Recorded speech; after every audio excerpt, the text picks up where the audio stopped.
važiuoti leistis vaistų tam, kad tą akispūdį nužemintų.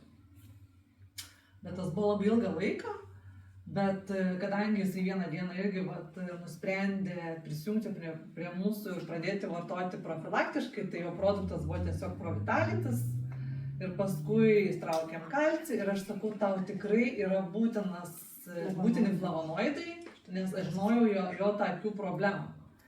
Tai iš tikrųjų jam užteko gerti profilaktiškai flavonoidus, iš Provitaličio jis gaudavo tos pačios omegos ir karotenoidų ir jam šiai dienai yra tuo pačiu tas akispūdis visas susitvarkęs. Aišku, jisai ten iš įpratimo leidžia lašiukus kažkas lašinasi dėl to, kad reikintų akį, bet turiu omeny, kad to kažkokio didelio stebėjimo, ir kad ta tinklainė ten atšoks ar dar kažkas, tokių dalykų jau nebėra.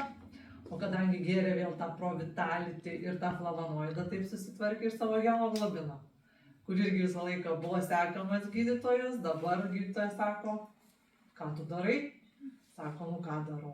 Geriu, sako, geriu produktus. Tai ir iš tikrųjų tų šalutinių, kai pagalvoju ir kai eini per savo tą gyvenimą ir tu net nebepastebi, ką tu turi ir ko tu nebeturi, tai imkim net ir vaiko nerviniai tikai tam, bevartojant tiesiog profilaktiškai formulė kalcį, magnį ir omega, tai tiesiog kaip kasdieninė duona, nerviniai tikai jie pasišalino.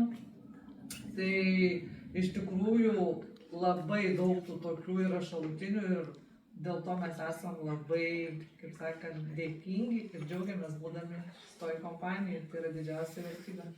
Tai iš tikrųjų laikas jau kaip ir išseko, istorijų pasidalinome, aišku, jų turim dar ir kitų, bet šiam vakarui manau, kad